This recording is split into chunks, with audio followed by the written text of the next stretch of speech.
¿Qué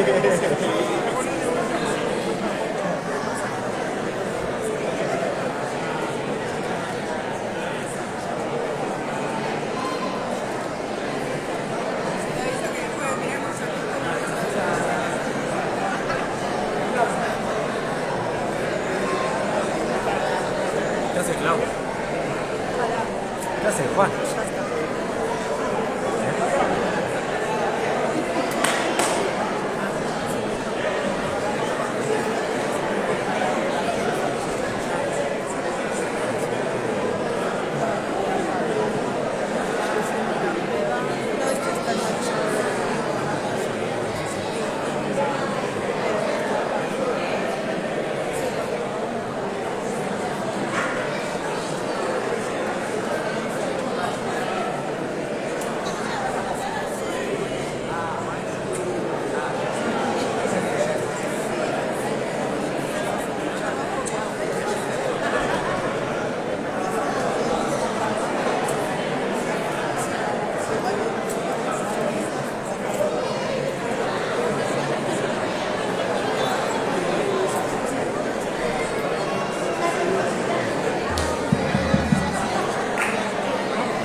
Compañeras y compañeros, les pedimos un fuerte aplauso para dar inicio a este acto de política obrera.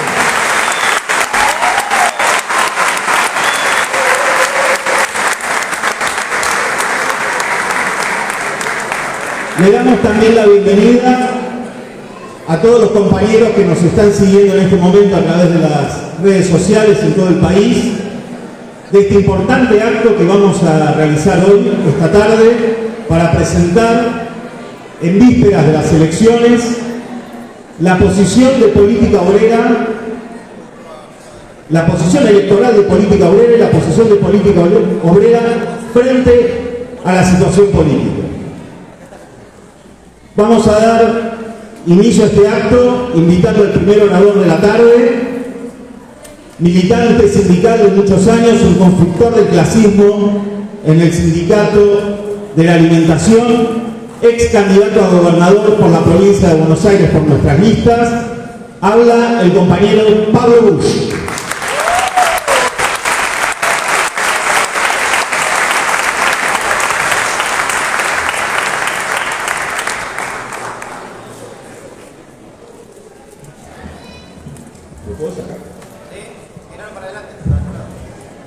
Buenas noches, compañeras, buenas noches, compañeros. Las elecciones del domingo y el eventual balotaje que se podría dar en noviembre presentan para la clase obrera un desafío importantísimo, porque se dan en el marco de un derrumbe económico sin precedentes y porque se avisora que cualquiera de los tres candidatos que puede ganar preparan un golpe contra los trabajadores, un ataque en regla contra las condiciones de vida del pueblo trabajador. Lo que viene en la Argentina es una gran confrontación de fuerzas que encontrará, por un lado, a un régimen político de partidos piloteados por el Fondo Monetario Internacional y por el otro lado a las masas que viven de su propio trabajo. A estas elecciones los trabajadores llegan luego de una intensa experiencia con el gobierno de los Fernández. En un balance sucinto, podemos decir que el gobierno de los Fernández ha profundizado todavía más el retroceso salarial que había empezado con el gobierno de Macri, que ha agravado todavía más los niveles de pobreza de la población argentina, llegando en el primer semestre, antes de este proceso hiperinflacionario al 40%, y haciendo avanzar un proceso muy profundo de precarización laboral y de flexibilidad laboral en las industrias y en todos los lugares de trabajo. Este proceso inflacionario que carcome cotidianamente, día a día, semana a semana, los salarios, ha llevado al gobierno de Fernández, en común con la burocracia sindical, a crear un sistema de discusión salarial de características permanentes. No hay un día en donde no se suscriban nuevos acuerdos salariales trimestrales, cuatrimestrales, bimestrales. No hay día en donde no haya una audiencia, una reunión en el ministerio, una conciliación obligatoria. Hay una hiperactividad de la burocracia sindical y del Ministerio del Trabajo, que tiene como objetivo mostrarle a los trabajadores que del salario se están ocupando. Están permanentemente discutiendo reuniones y cuartos intermedios. Esto es bastante generalizado a todos los gremios del país. El avance de la crisis, la mega devaluación, el proceso hiperinflacionario ha dejado este sistema de la hiperactividad de las paritarias permanentes como obsoleto. Este sistema de dominación política de la clase obrera no va más.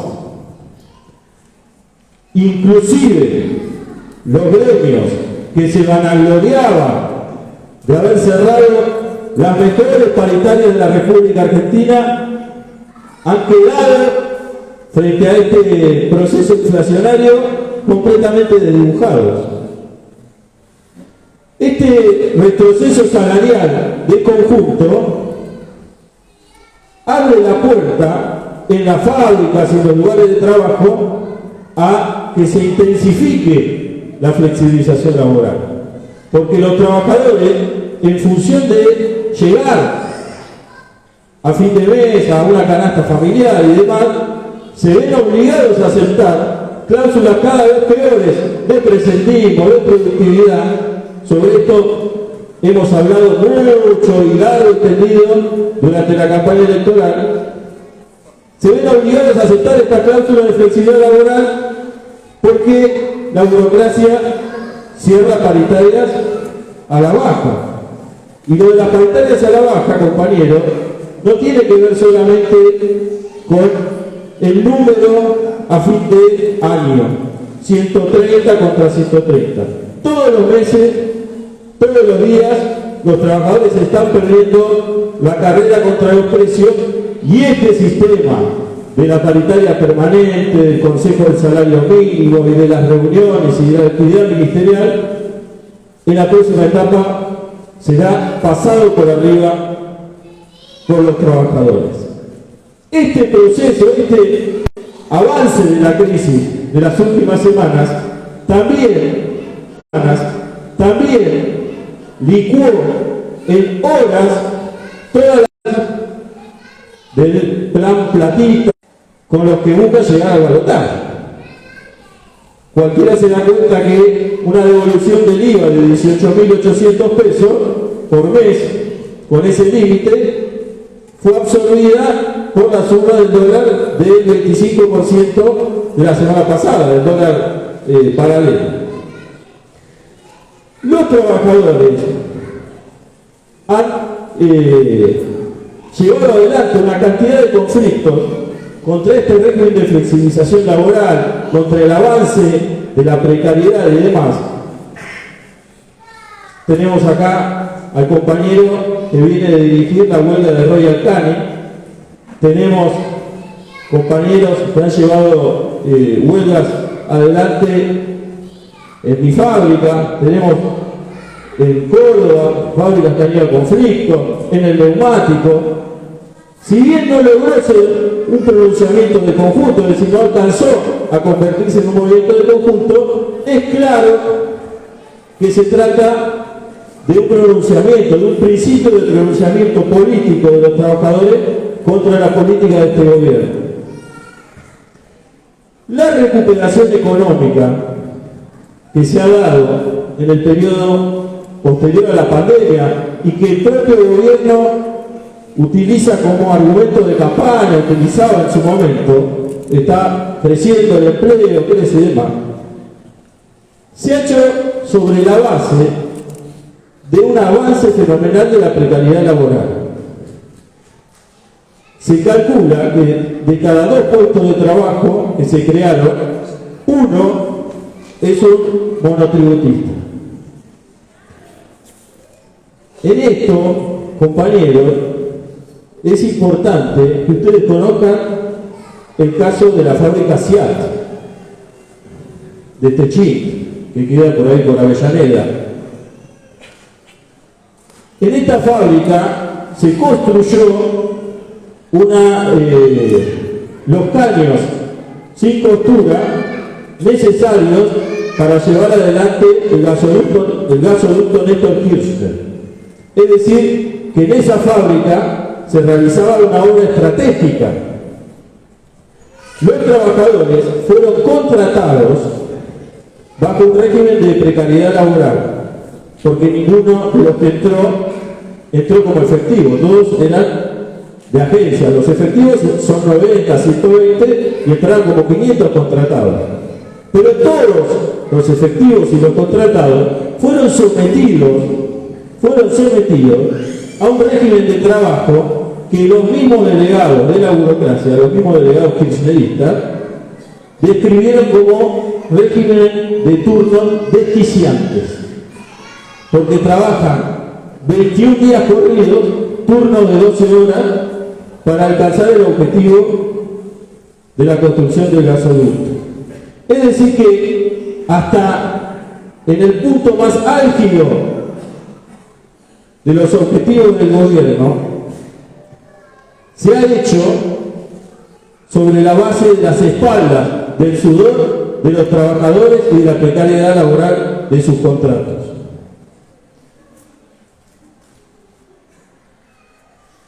La política del gobierno ha llevado a la quiebra el sistema de salud. Hoy escuchaba por ahí una compañera mencionar las vicisitudes que tienen que sufrir los jubilados para conseguir un turno con el PAMI. No se limita solamente al PAMI en este momento. Hay una quiebra general del sistema de salud. Durante la pandemia, el gobierno operó con una cantidad inconmensurable de subsidios al capital, mientras los trabajadores del sistema de salud eran expuestos a los contagios, a la falta de insumos, a regímenes de turno también deficientes, y mientras los capitalistas siguieron haciendo sus negocios. Hoy ese sistema de salud está hasta tal punto en quiebra que se ha instalado, y es un tema generalizado, un régimen de copagos en donde los trabajadores con obra social, con prepaga, con las mejores obras sociales, las mejores prepagas, tienen que ir a la clínica y pagar una parte del turno, porque las obras sociales pagan a 3 meses, pagan a 6 meses, y los médicos han dejado de aceptar este tipo de robo. La huelga de la salud en Neuquén, la huelga autoconvocada de los residentes de Cava, la huelga del hospital del Niño de la Matanza, las inmensas huelgas de la salud de Tucumán, son un pronunciamiento, otro pronunciamiento de la clase obrera respecto de la política del gobierno. Esta experiencia de la clase obrera con el gobierno es la que condiciona esta elección.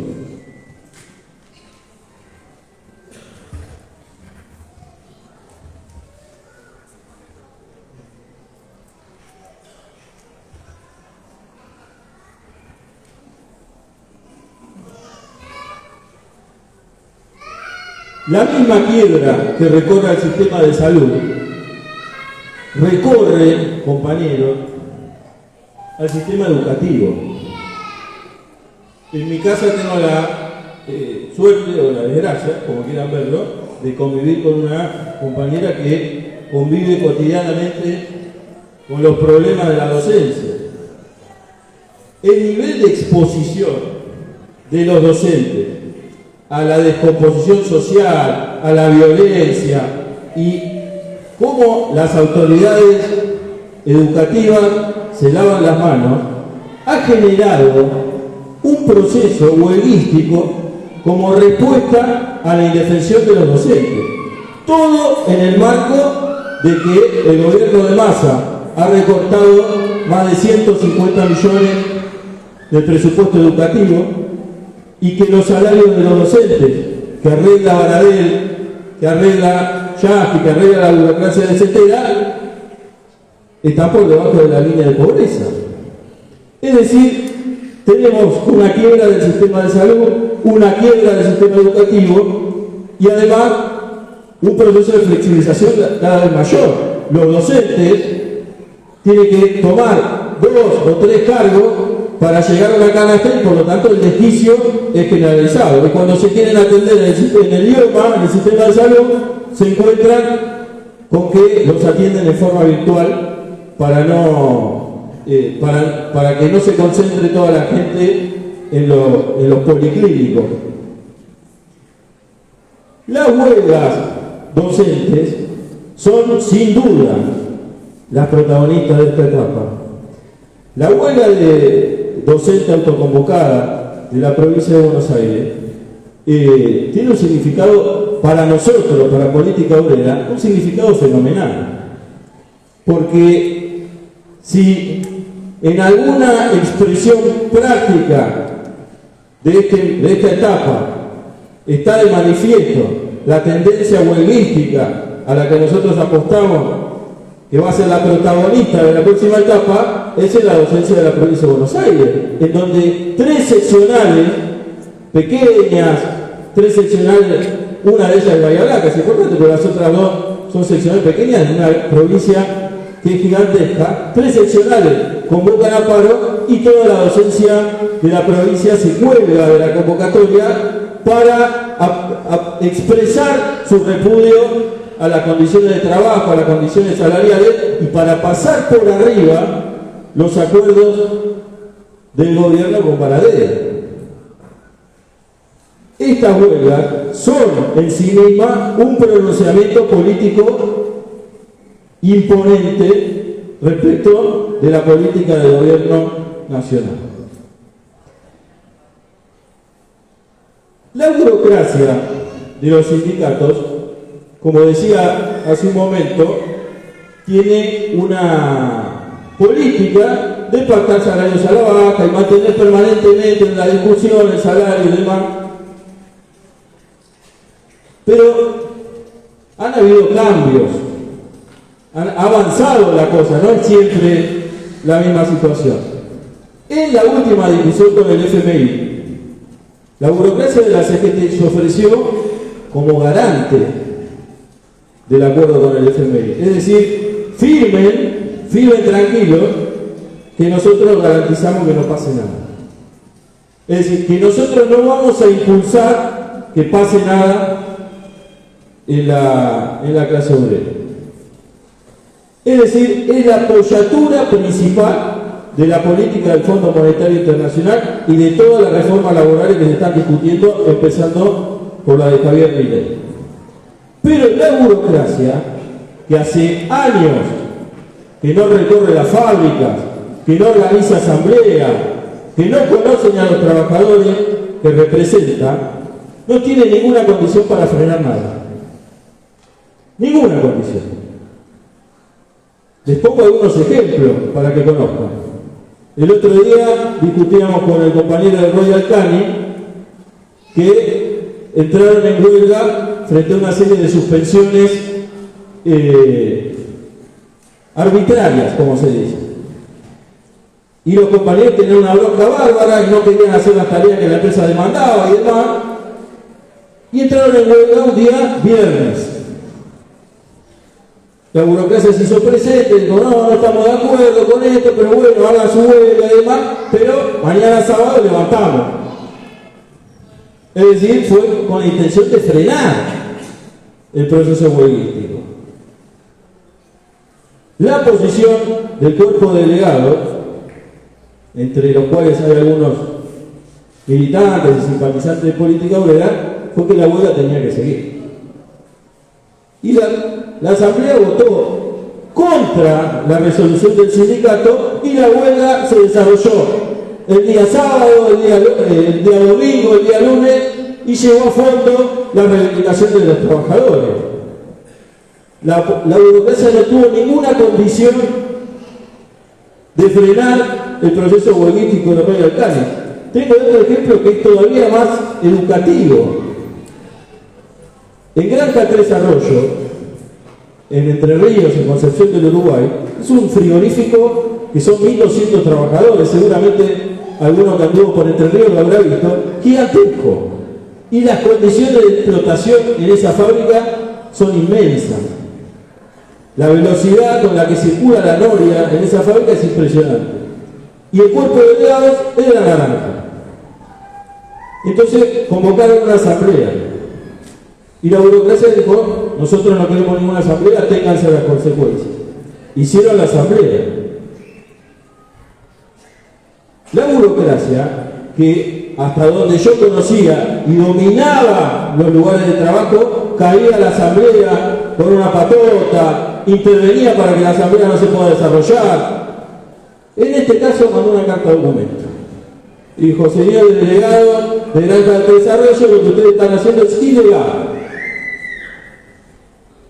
Y entonces háganse cargo de que están convocando asambleas ilegales, nosotros no tenemos nada que ver. Es decir, si hay después consecuencias, el sindicato de trabajadores de la industria de la alimentación de Concepción del Uruguay no se hace responsable. Los compañeros, discutiendo con nosotros, organizaron otra asamblea en la que leyeron el telegrama.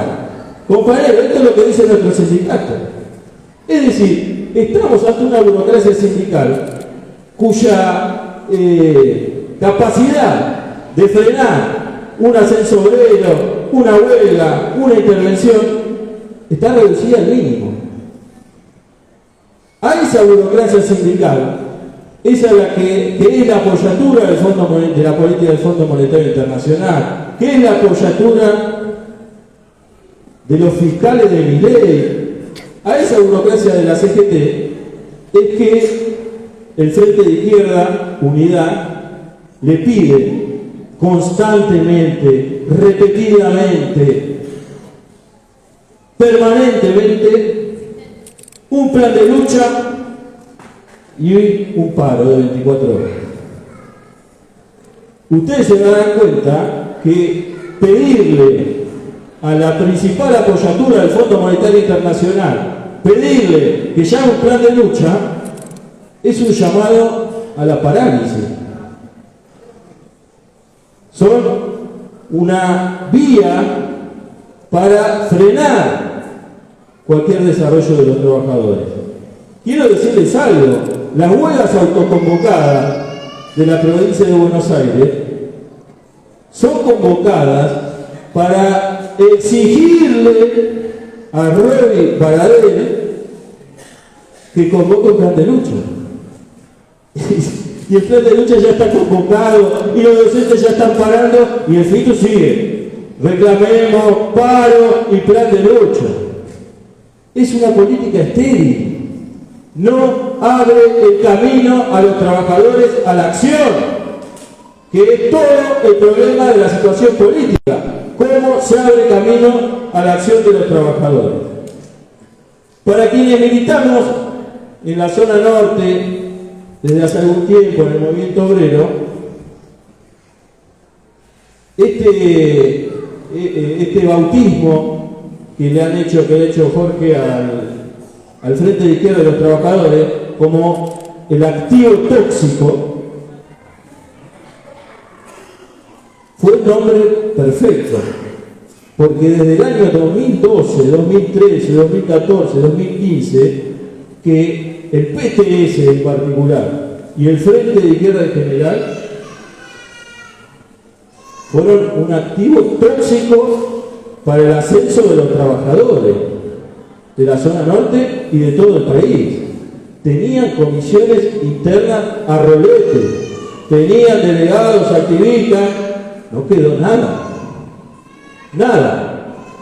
Pasamos de la lucha por la fusión entre los trabajadores, entre la clase obrera y la izquierda, era nuestra campaña en 2015, a la fisión nuclear entre los intereses de los trabajadores, la agenda de los trabajadores y la agenda de la izquierda. Miriam Bregel y Mandel Cañón no interpelan a nadie en la clase obrera, sobre todas las cosas por su política estéril.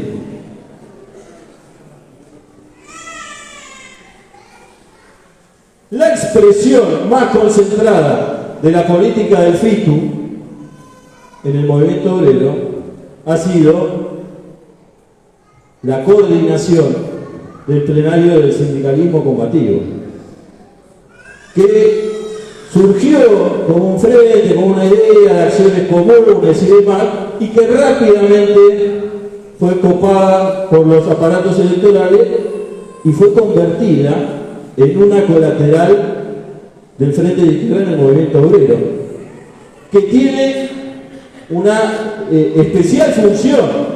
Cualquier intento de coordinación genuino en la clase obrera tiene que encontrarse o chocar, o tenía que encontrarse o chocar con la coordinación ya establecida, que, como decía Juan, sale de memoria, los oradores y demás.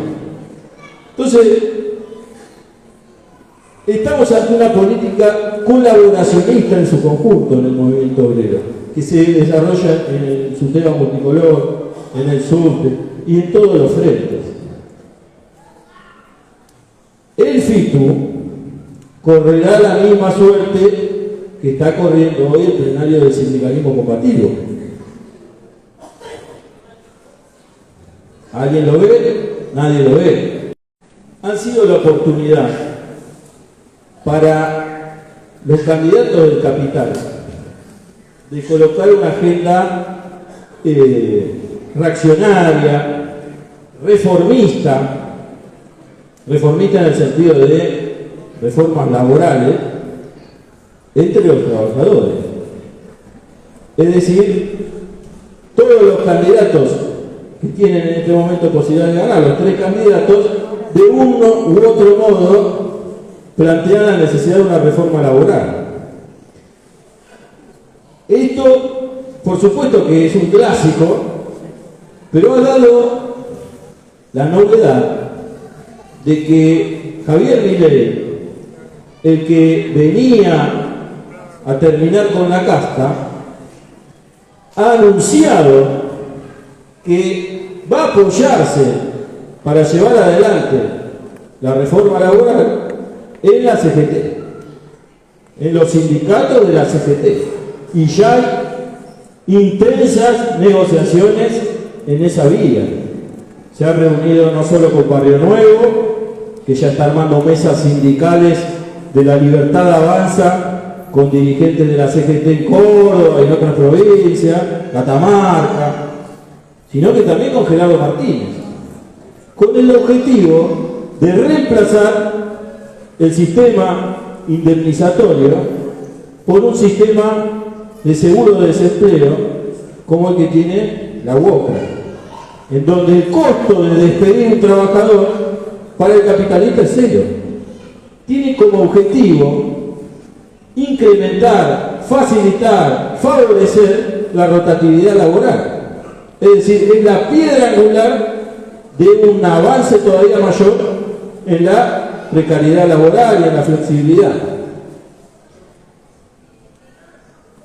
Es importante, compañeros, que tengan presente que Javier Milei está haciendo ya una rosca con la burocracia sindical. Mejor dicho, es muy importante que tengamos presente que la burocracia sindical ya está haciendo una rosca con Javier Milei. No van a mover un pelo, no van a hacer nada contra los planes de reforma laboral de Javier Milei, ni de nadie, ni de nada. Esta reforma laboral, como todos los planes de ataque al movimiento obrero, a la clase obrera, tendrá que pasar por la prueba de fuerza de la lucha de clase. Pueden declarar mucho, pero Macri lo intentó en 2017, no lo pudo hacer. Otros ya intentaron, anunciaron. Tiene que pasar por esta gigantesca confrontación de fuerzas que se viene en la próxima etapa. Nuestros métodos, nuestras herramientas, no hay otra que la construcción de la huelga general, que el desarrollo de congresos obreros, de autoconvocatoria, para luchar por una salida propia de los trabajadores a la crisis y por un gobierno de trabajadores que ponga fin a los gobiernos del capital que hambrean y llevan a esta situación al pueblo argentino. Nada más, compañeros.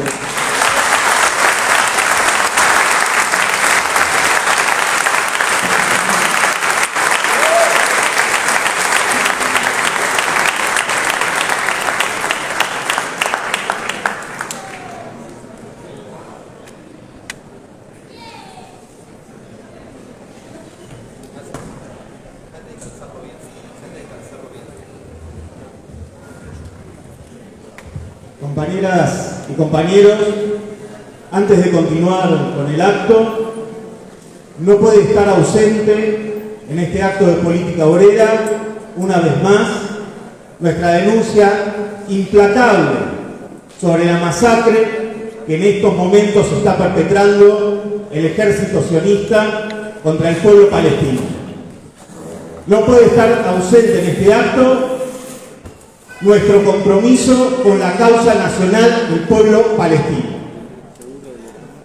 En estos momentos, en torno a la Franja de Gaza, un pequeño territorio donde se apiñan más de 2 millones de personas, están desplegados 300.000 soldados del ejército más poderoso del mundo, preparando una invasión sobre el territorio, cubierto ya sobre una masacre que ya se está desarrollando. Hace pocas horas nada más se acaba de conocer que un misil del ejército israelí destruyó un hospital en Gaza, provocando inmediatamente la muerte de 500 personas, entre pacientes, trabajadores y personas que se habían refugiado ahí porque ya no tienen ni siquiera hogares a donde volver.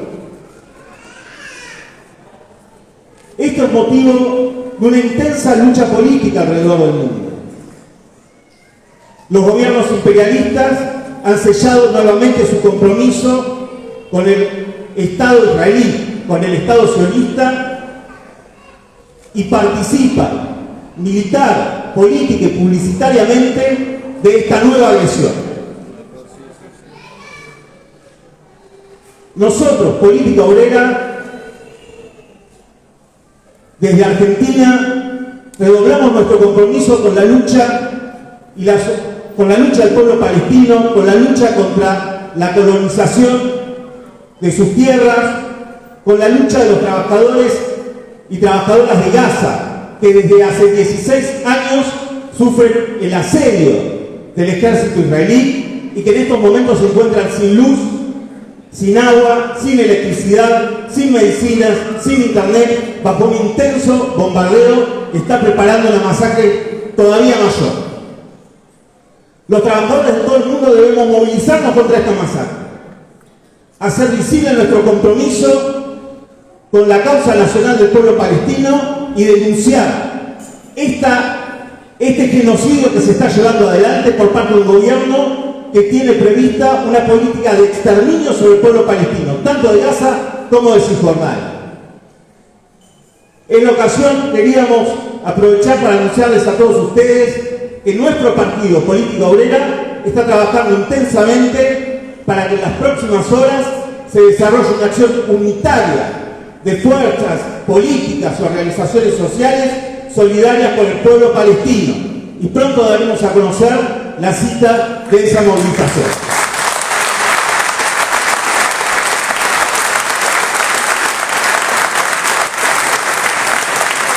Compañeros, compañeras, invitamos a hacer uso de la palabra al último orador de la tarde, el compañero Marcelo Ramón.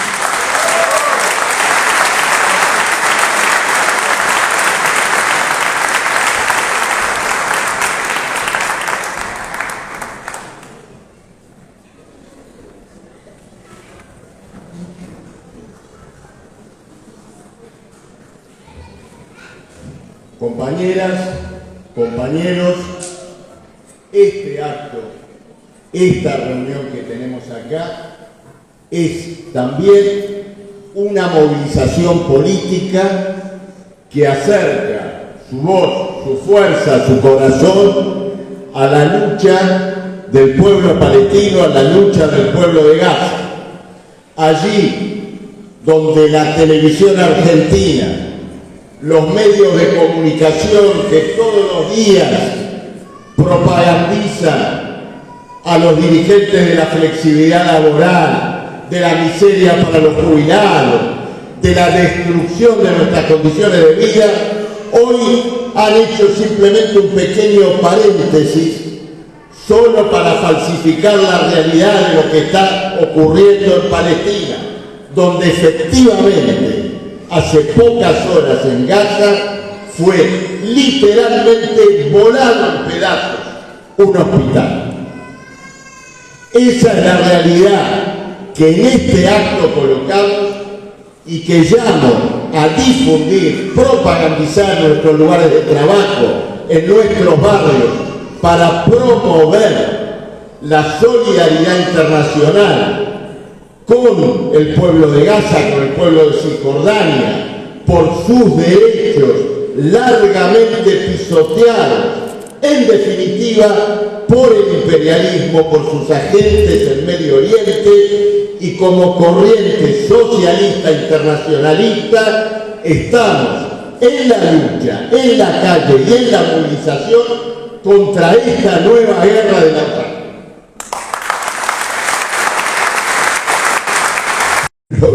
Los medios de comunicación tuvieron la mala suerte, la torpeza de invitar a una periodista, una chica argentina.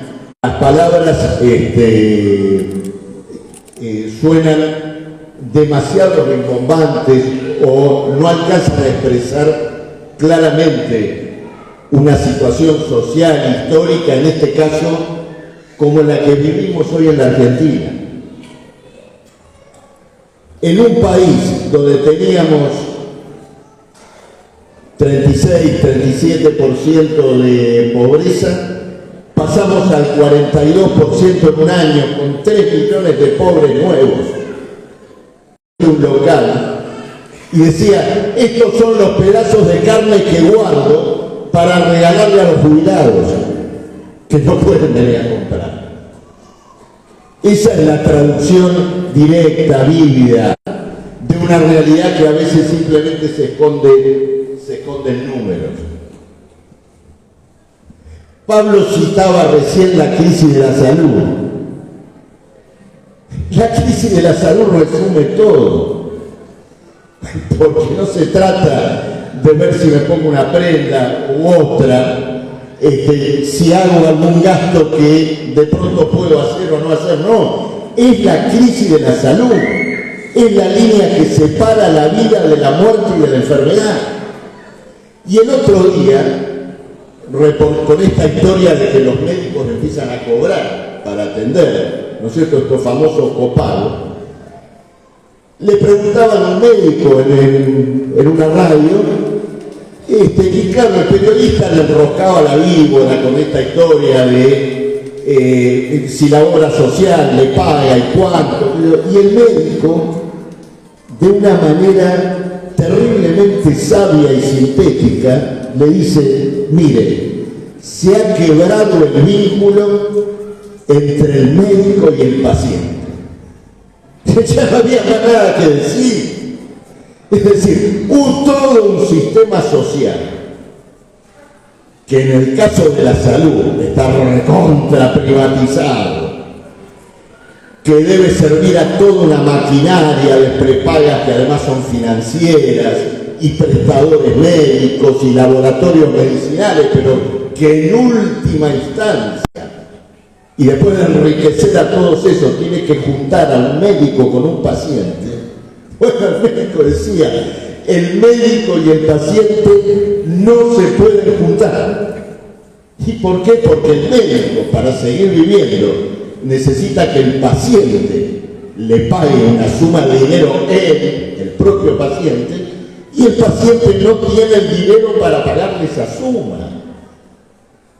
Entonces, en esa imagen tan sintética está retratada la quiebra de las relaciones sociales en la Argentina, es decir, de una organización social, el capitalismo, es decir, la sociedad que vive del trabajo apropiado a los obreros y que debe enriquecer, entre otros, a los capitalistas de la salud, que no puede funcionar, ya no puede funcionar y no puede asegurar ni siquiera ese vínculo elemental entre el tipo que tiene que curar a alguien y el que se tiene que atender. No podríamos decir lo mismo de la situación de la vivienda, de los alquileres. Alguien que tiene un salario y que se supone que una parte de ese salario debe poder pagar, por pequeña, por elemental que sea una vivienda, tampoco la puede pagar, ni siquiera la puede encontrar. Entonces, esa es indudablemente la realidad que hoy vivimos en la Argentina, en primerísimo lugar. Luego, naturalmente, está lo que ya sabemos de una manera, ¿no es cierto?, más institucional, si se quiere, que hay una quiebra completa, una bancarrota del Estado, un país que debe más de todo lo que produce en un año, un país que ha llevado, ¿no es cierto?, a sus trabajadores a una condición de pérdida del salario, de retroceso de sus condiciones laborales, pero que al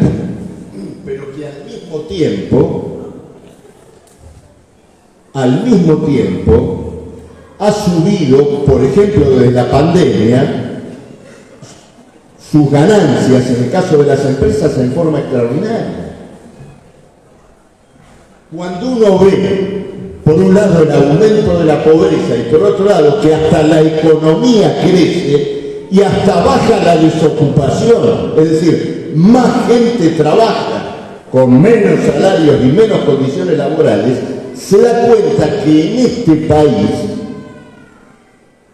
la clase capitalista se ha desenvuelto en estos años sobre la base de un aumento extraordinario de la explotación de los trabajadores.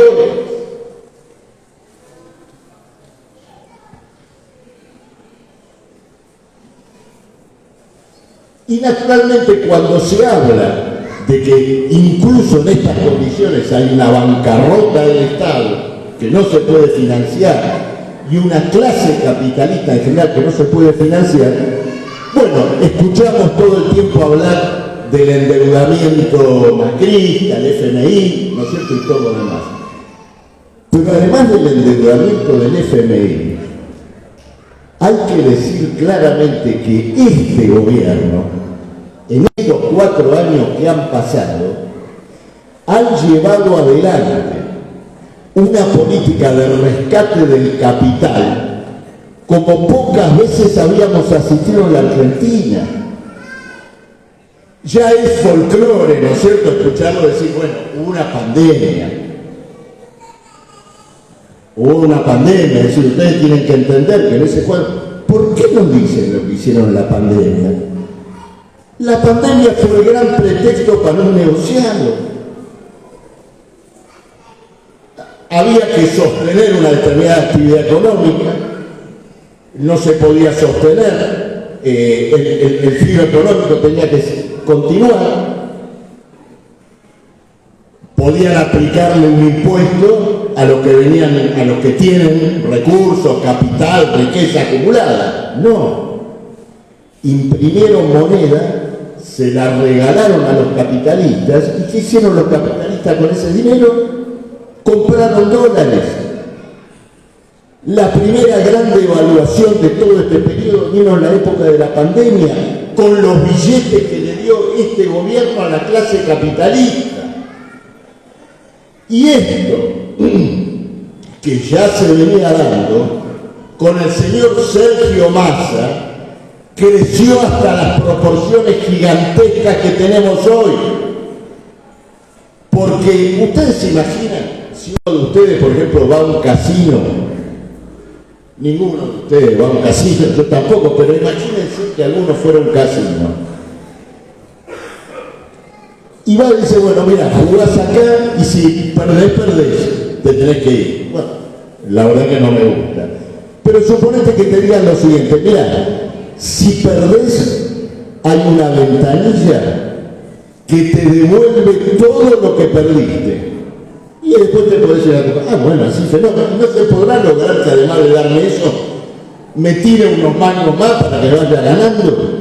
Bueno, eso es lo que hace el gobierno y el Banco Central hoy con los que tienen la deuda pública en pesos de la Argentina. Si por temor a todo lo que está ocurriendo hoy, porque un capitalista, un especulador piensa que esa deuda se puede decaer, va y la quiere vender y no encuentra a quién vendérselo, el Banco Central se la compra, garantizada, e imprime los billetes para comprar esa deuda. Y por lo tanto el envilecimiento de la moneda y la propia inflación es el resultado de un rescate del capital.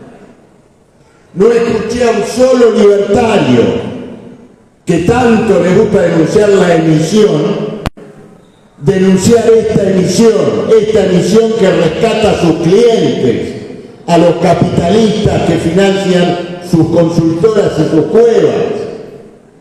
Ni uno solo de esos libertarios ha denunciado esta operación de rescate al capital, que por supuesto, en dinero, representa mucho más que este paquete social, por llamarlo de alguna manera, de comprar con el descuento del IVA en el chino, del impuesto a las ganancias y toda esta cuestión, que por otra parte, como bien explicó Pablo recién, ya ha sido evaporada por la crisis y por la tendencia a la hiperinflación. Entonces, esto que estamos viviendo, este proceso de degradación de las condiciones sociales, de degradación del salario, de las jubilaciones, de verdadera disolución de la moneda, es el resultado de un largo proceso de rescate de los capitalistas por parte de un gobierno capitalista.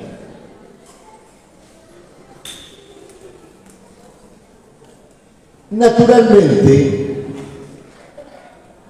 en esta corrida que vemos en estos días, donde los que recibieron generosamente esos pesos van y compran los dólares, mientras nosotros nos quedamos en pesos, anticipa, adelanta el desenlace económico que toda la clase capitalista ve, sabe que va a venir y no lo dice, o lo dice en entredichos como para que no esté claro cabalmente cuál es, ¿no es cierto?, el carácter de ese desenlace. Para afrontar esa bancarrota financiera, para afrontar esta situación de verdadera disolución de las relaciones sociales que existen, los capitalistas, su Estado, sus políticos, preparan un golpe de Estado económico. ¿Qué significa un golpe de Estado económico? Un ataque estratégico, profundo, contra las masas, contra los trabajadores. Esta es la cuestión central de este momento político y naturalmente que también es la cuestión central de esta elección. ¿Qué significa golpe de Estado económico? Es lo que los especuladores están anticipando cuando llevan el dólar al 900 o a 1000. Una mega devaluación de la moneda.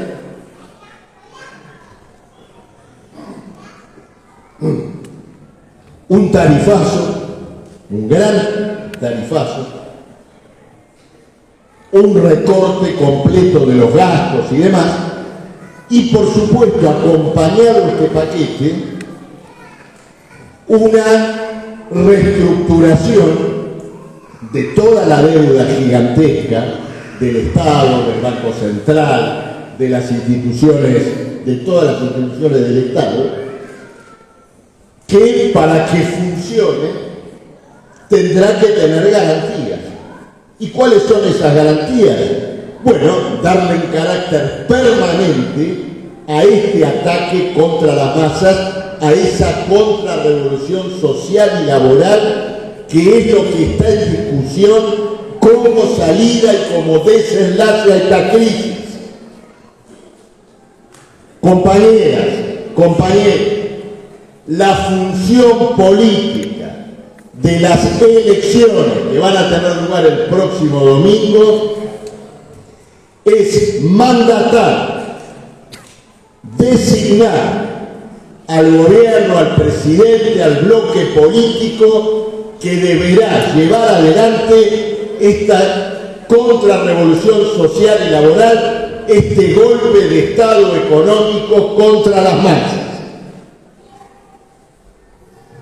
Esto destaca, compañeros, el carácter reaccionario de este proceso electoral, que tantas veces hemos señalado. Fíjense lo que se quiere hacer, fíjense lo que está en juego, darle un aval democrático, ¿no es cierto?, soberano, al que vaya a gobernar para aplicar esta devaluación general, este aumento de tarifas. Cuando me dice, pero ¿cómo me venís con esto? Vos votaste. El pueblo nos ungió con el voto. En este hecho, compañeros, se pone de manifiesto el verdadero carácter contrarrevolucionario del llamado proceso democrático como instrumento, como arma del capital contra los trabajadores. Todavía tenemos que encontrar algunos que en la izquierda hablan del fracaso de la democracia. Querido, ¿dónde está el fracaso? Ahí tenés a la democracia preparando su bota, su látigo contra las masas. Y esto tiene que ser colocado y tiene que ser señalado, ¿no es cierto?, con toda claridad. Y acá aparece, compañeros, otro aspecto central de este proceso político, porque ocurre lo siguiente.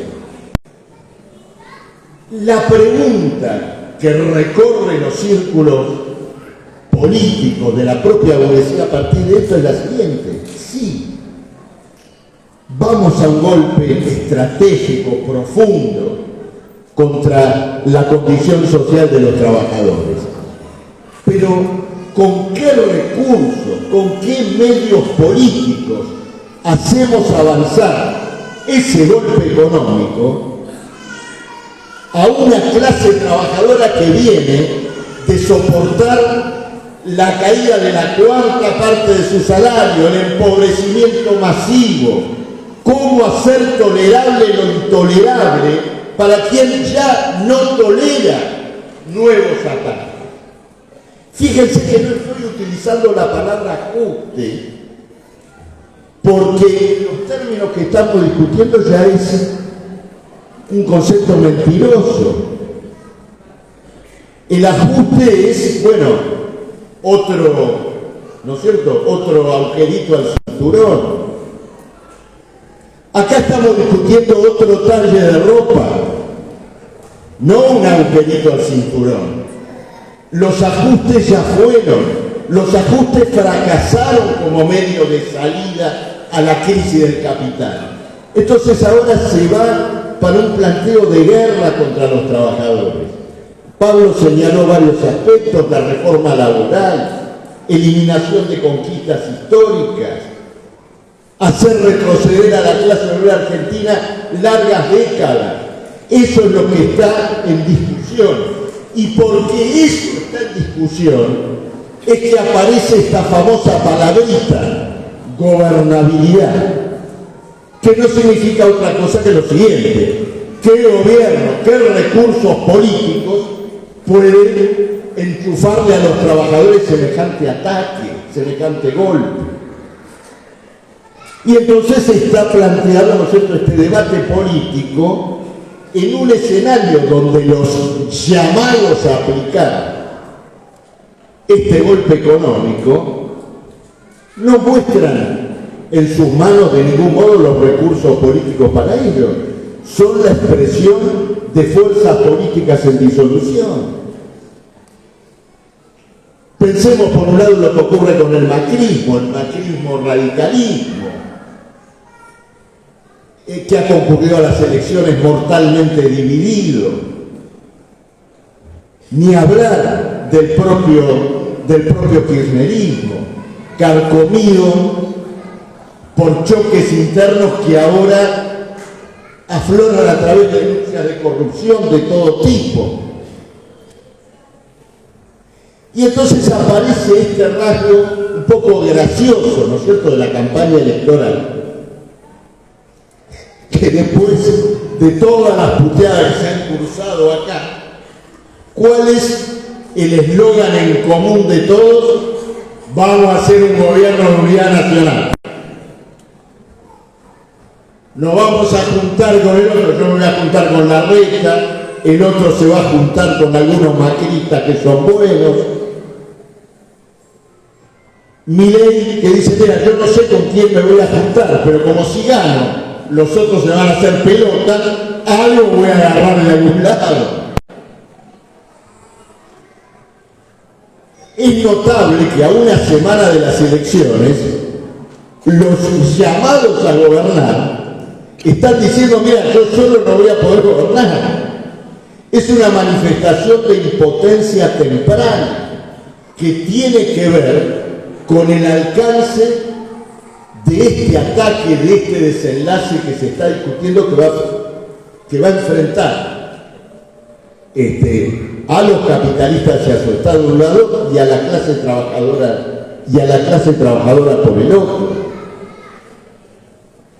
En esto reposa esto que llaman, ¿no es cierto?, problema de la gobernabilidad, y que en realidad es una crisis de poder, es una crisis de poder político.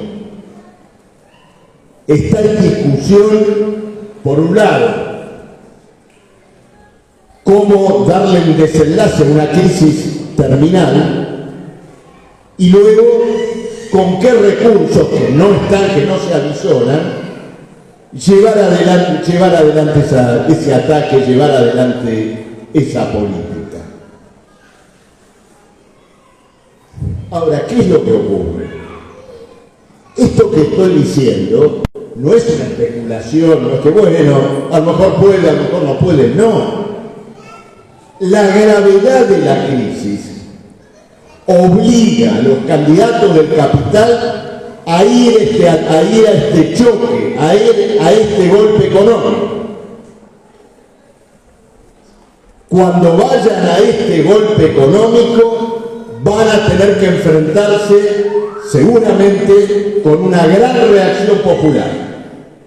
Y si no van a este choque por temor a esa reacción popular, se van a enfrentar con su propia impotencia y como Jorge señaló en varios reportajes que hizo en Salta, a lo mejor no llegan ni al 1 de marzo, ni a la Asamblea Legislativa.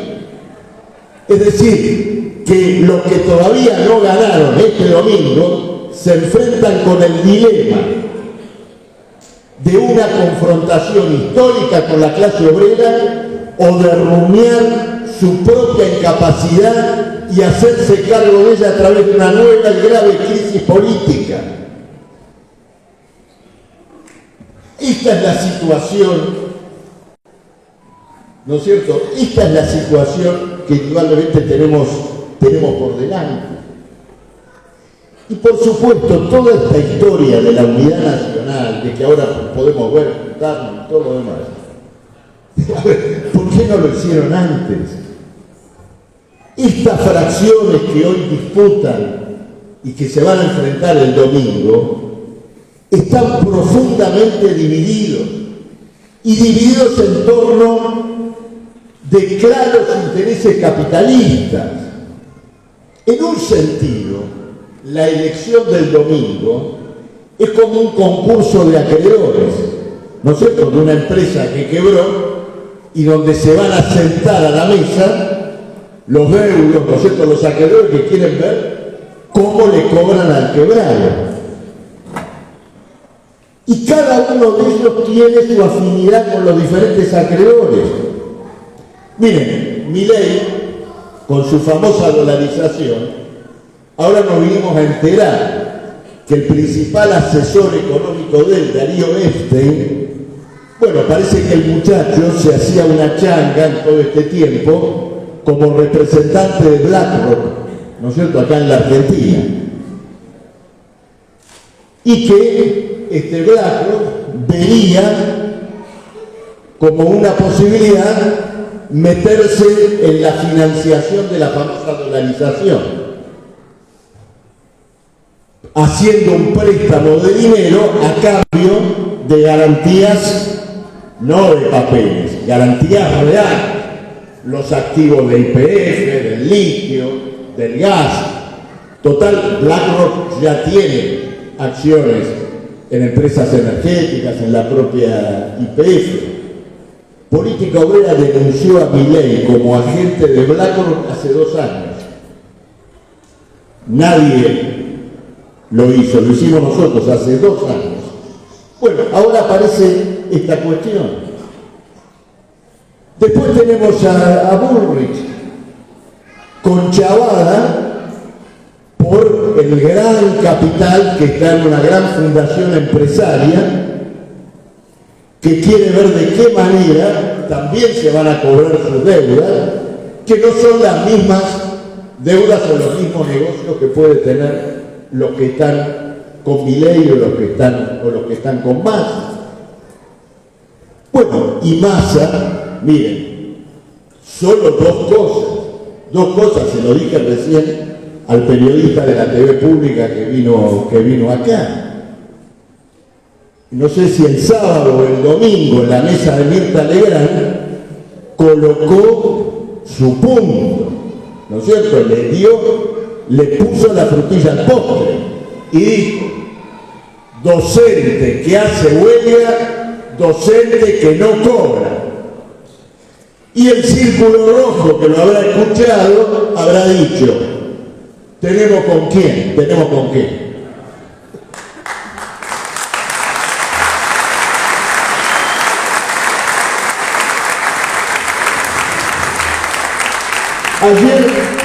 Ayer sacó esta medida muy interesante, ¿no? Y dice, bueno, el tarifazo voluntario, ¿no? ¿Querés pegarte un tiro? Acá tenés el revólver, podés tirar el tiro solo y pagar 1.000 pesos el boleto, ¿no es cierto? No sé quién se va a notar porque puede pagar 1.000 pesos el boleto que dan no viaje en colectivo, así que bueno, no importa. Pero, digamos, Alberto, ¿cuál es el sentido? ¿Cuál es el sentido de esto? Bueno, uno lo puede interpretar, ¿no es cierto?, de 2 maneras. En lo inmediato, decir, mirá qué buenos que somos. Gracias a los subsidios no tenés que pagar el boleto de 1.000 pesos. Pero mirándolo un poquito para adelante, prepara un cuadro. Dice, mira, 1.000 no te voy a cobrar, 55 tampoco. Partamos la diferencia, te cobro 500 y todavía te estoy regalando 500.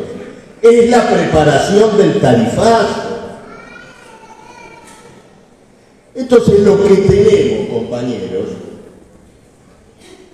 es claramente detrás de las peleas, de las chicanas, de los escándalos, hay un denominador común, un denominador social de clase común, que es la voluntad de estos tres mosqueteros de marchar a una ofensiva decisiva, profunda, contra la clase obrera.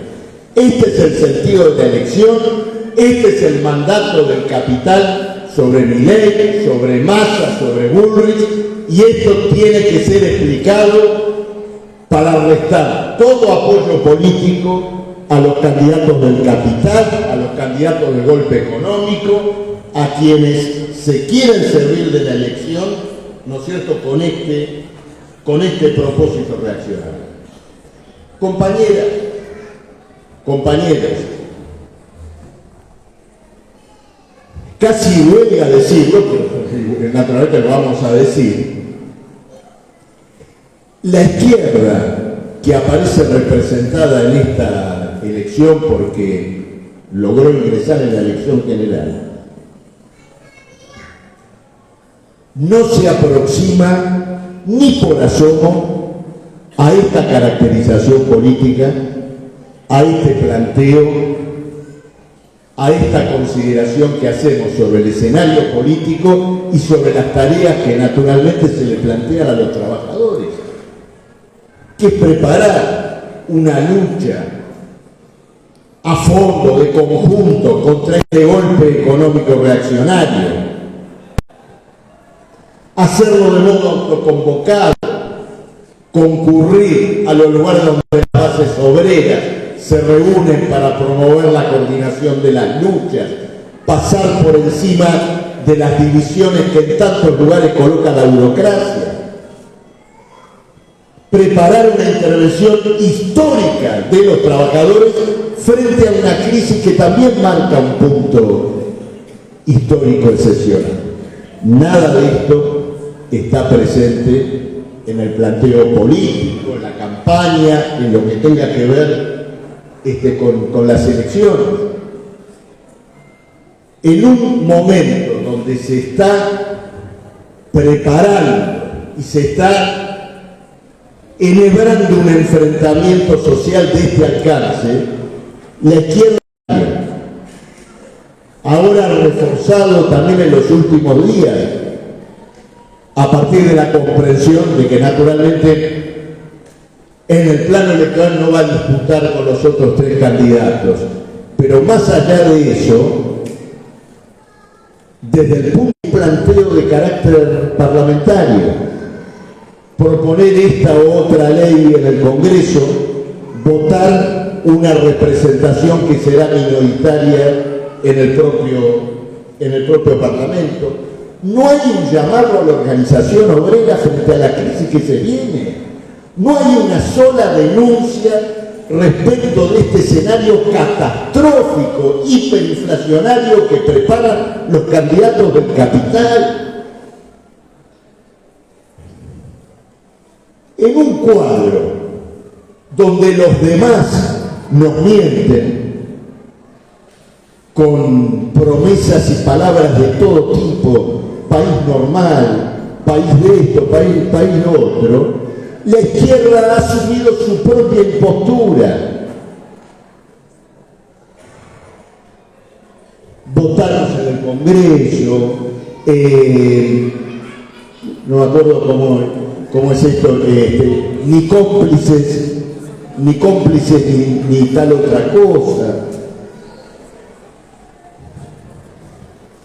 Hoy una izquierda que hiciera un aprovechamiento electoral revolucionario debería estar convocando a los trabajadores a la autorrealización y preparar la preparación de la huelga general que necesariamente debería abrirse paso como resultado del ataque que se viene. Y esto está completamente ausente. No existe. En las calles, en los afiches, en todos lados, entre 4 partidos de izquierda hay 4 campañas diferentes, 4 afiches diferentes, probablemente 4 cierres de campaña diferentes o tal vez ninguno. No lo tengo totalmente claro.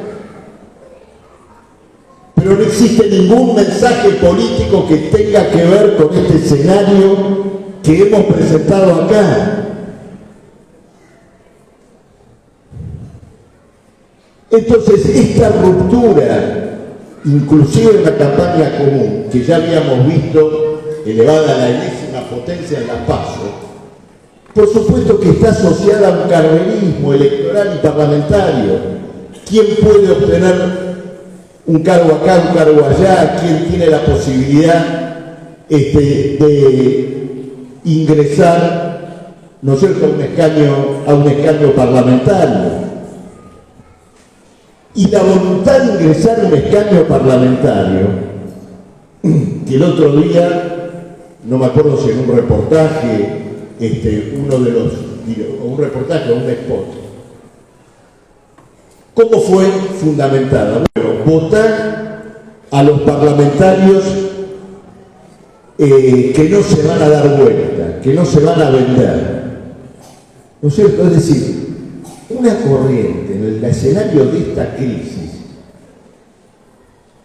le alcanza para presentarse como alternativa política con un certificado de buena conducta. ¿Es eso lo que estamos discutiendo hoy? Ahora, mientras tanto, el FITU lleva adelante en el Parlamento la política del mal menor. Se vota una ley de alquileres, peor de la ley que existía, pero no tan mala como otra que se podía llegar a dar. Y en vez de llevar adelante una agitación política mostrando la incompatibilidad entre la vivienda y el capitalismo en derrumbe, en crisis, y el llamado desde el Parlamento a luchar por una salida obrera, bueno, se vota por el mal menor. Entonces, nuestro rechazo al voto a las fuerzas existentes se extiende a la izquierda. No queremos comprometer nuestra política, nuestro futuro, nuestro horizonte estratégico con un voto que de nuestra parte introduciría un gran elemento de confusión política.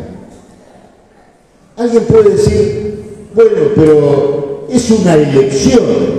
En la elección hay 5 alternativas, vos tenés que decidir, vos tenés que elegir de una u otra manera. Bueno, nunca nuestra corriente analizó la realidad de esa manera.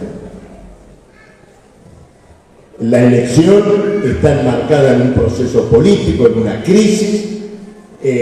La elección está encarnada por fuerzas políticas, sociales, concretas, que deben ser caracterizadas. Y el proceso político que se viene también debe ser caracterizado.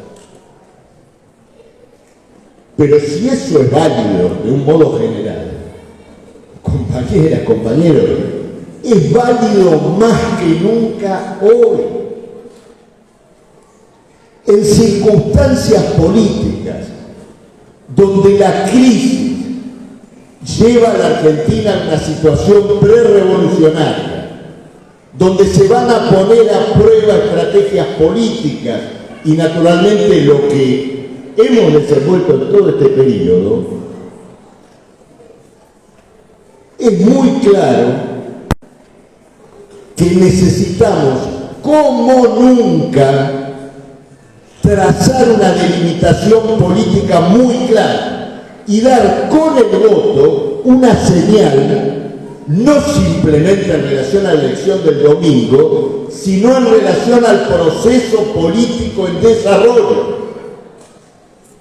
Y en medio de esta crisis histórica, más que nunca hay que delimitar campos muy claramente entre una izquierda que no explica, no prepara, no lucha, no organiza a la clase obrera en función de la izquierda, de la crisis en desarrollo, y una izquierda que explica, prepara, organiza y lucha a los trabajadores en función de una crisis histórica y un choque decisivo entre la burguesía y los trabajadores.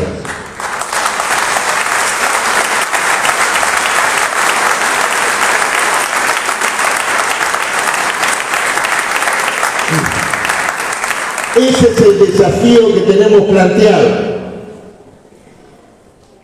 Es un voto, entonces uno dirá, bueno, es una acción electoral, pero es una acción electoral que no es electoral, o en todo caso es mucho más que electoral. Piensa en todo este escenario que estamos colocando acá. Y si me tomé un tiempo en explicarlo es porque es necesario, ¿no es cierto?, que tengamos en cuenta todos estos elementos y a partir de allí, ¿no es cierto?, los podamos desenvolver. Ustedes se dan cuenta que este es el voto en blanco de una corriente que no es voto blanquista. ¿Qué quiero decir en esto? Que espera el día de las elecciones, ¡pum!, voto en blanco, no nos interesa, no estamos dispuestos a hacer del proceso electoral una tribuna, un campo de lucha. No es nuestro caso. Y es muy claro que no es así porque fuimos a las elecciones PASO. Todo esto que estamos diciendo acá, lo dijimos en las elecciones PASO, luchamos por ese planteo. Fuimos a los programas, los pocos programas de televisión que fuimos, desenvolvimos este planteo que está acá. Hicimos spot llamando a los trabajadores a tomar el timón de esta lucha en sus manos, entre otras cosas. Dimos una batalla extraordinaria para que el voto de política obrera estuviera en todo el país. Esa lucha extendió el alcance de política obrera. Hoy tenemos una realidad nacional, territorial, que es más sólida que antes. Es indudable. Pero esta circunstancia que tenemos hoy obliga a introducir el cuchillo, ¿no es cierto? Separar los campos y dejar muy en clara una posición de cara a acontecimientos políticos, ¿no es cierto?, que juzgamos decisivos. Compañeras, compañeros, quiero terminar como empecé, porque ustedes fíjense lo siguiente, hablé de una elección, un proceso electoral reaccionario, ¿no es cierto?, dirigido a consagrar al demiurgo de esta contrarrevolución social. Pero un aspecto muy claro de ese proceso electoral reaccionario es en parte su desconocimiento y en parte su falsa conciencia respecto de un escenario mundial. Y tenemos esta crisis en Palestina, esta masacre, todo lo que hemos denunciado. Pero esta guerra en Medio Oriente es el cuarto frente de guerra de un escenario de guerra internacional que está presente en Ucrania y Rusia, que está presente en el África Occidental, que está presente en el Cáucaso y ahora presente en Medio Oriente. Y acá también, compañeros, tenemos que colocar esta delimitación fundamental. Yo me pregunto, ¿dónde están los que hace un año y medio, cuando empezó lo de Ucrania, decían una guerra localizada? No es un conflicto de alcance mundial. Y los que, a caballo de una autodeterminación completamente subordinada de Ucrania, subordinada frente a lo que era evidentemente una guerra imperialista y un choque de otro alcance entre la OTAN y Rusia, se colocaron en el campo de la OTAN para el apoyo a Ucrania y están en el FITU. Ahora se movilizan por Palestina contra la OTAN, pero en Ucrania estaban con la OTAN. Ustedes se dan cuenta cómo se disuelve, se desarma, se descompone una izquierda que no pasa la prueba de esta crisis nacional y esta crisis mundial. Y nosotros frente a eso podemos decir con toda claridad que integramos esta lucha de hoy, en la cual nos vamos a movilizar por Palestina, a un escenario de guerra internacional cuya razón no es ni ni quién empezó, ni esta cuestión u otra, sino que es la manifestación más contundente de la decadencia y del estallido de las contradicciones de un régimen social que intenta dirimir esa crisis a través de la masacre, de la muerte y de la guerra. Digamos sobre esto una cosa más, compañeros. En el corazón del imperialismo mundial, en Estados Unidos, hoy se está procesando una gran crisis interna, y esta crisis interna tiene que ver con que el imperialismo necesita financiar la guerra, chupar recursos, los chupa de los países atrasados, y capitales, por ejemplo, se corren de acá y se van a los polos financieros de Estados Unidos a financiar la guerra de la OTAN. Pero también necesita ajustar la educación y la salud en los Estados Unidos.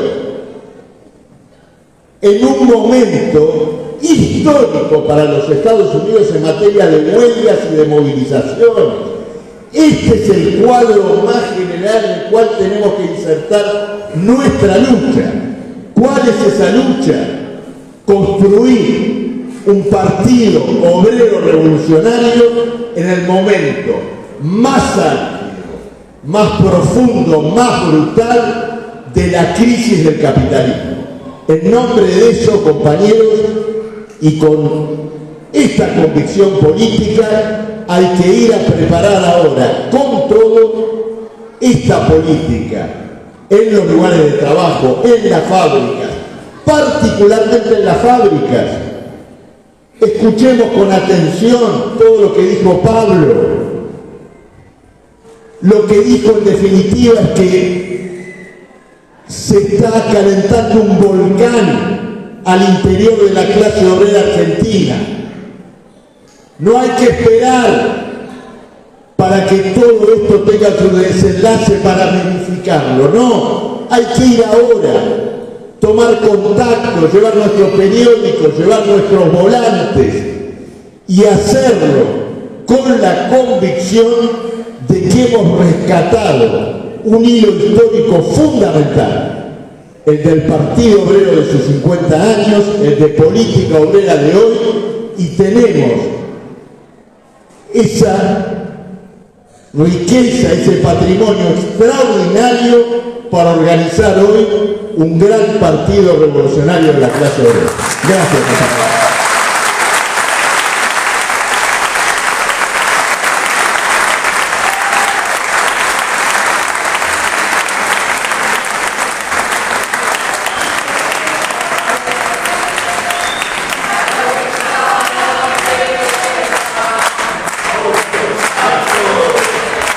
Compañeras y compañeros, de esta manera concluimos este gran acto de política obrera.